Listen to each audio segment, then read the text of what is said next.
Il m'a été posé une question extraordinaire sur l'intangible. Dans le domaine, évidemment, ce qui nous touche tous, les enfants. Est-ce qu'il serait possible que certaines maladies auraient été développées par une émotion?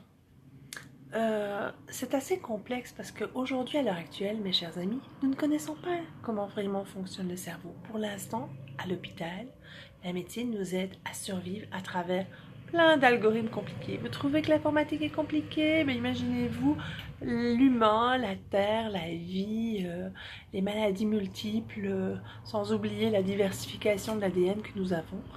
Donc c'est un peu compliqué à répondre, mais à la fois, on a quand même des champs électromagnétiques et nous sommes bien conscients que les émotions ont un impact directement sur le développement de certaines maladies, sur la guérison, et peut-être des fois, ils apparaissent dus à des chocs.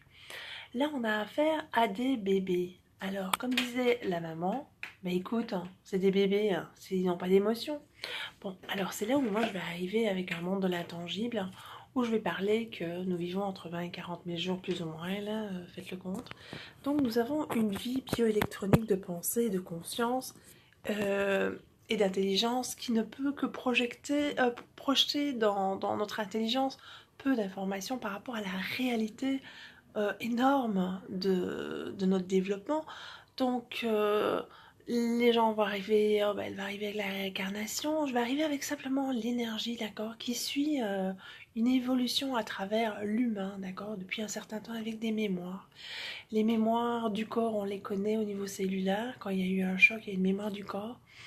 Et il y a des mémoires de l'âme. Donc là, on arrive dans mon domaine où j'arrive avec l'énergie humaine et les courants des champs électromagnétiques, de nos émotions, nos pensées.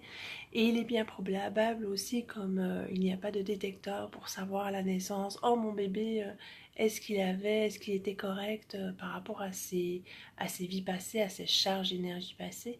Il y a toujours un point particulier, c'est que si un enfant arrive avec une détresse, une maladie, c'est toujours pour apprendre aux parents aussi, et en sachant aussi que les parents vont l'aider.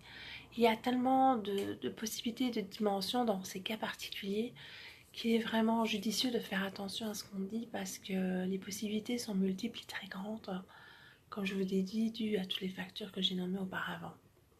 Donc j'avais envie de faire ma première vidéo là-dessus parce que évidemment j'ai répondu avec tout mon cœur et mon âme.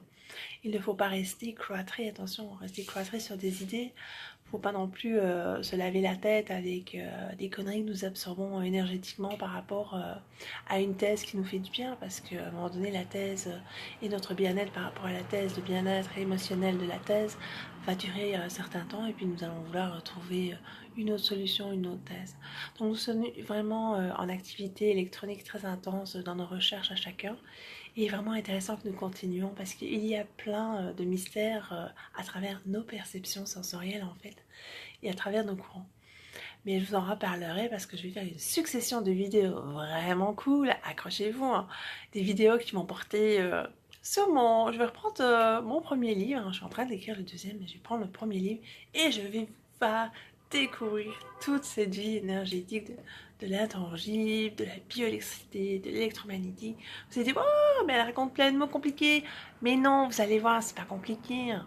Vous allez voir, vous aimez vos cellulaires, vous aimez regarder la télé, vous aimez zapper, vous aimez chercher plein de trucs sur le web, et bien alors, vous allez aimer ce que je vais dire.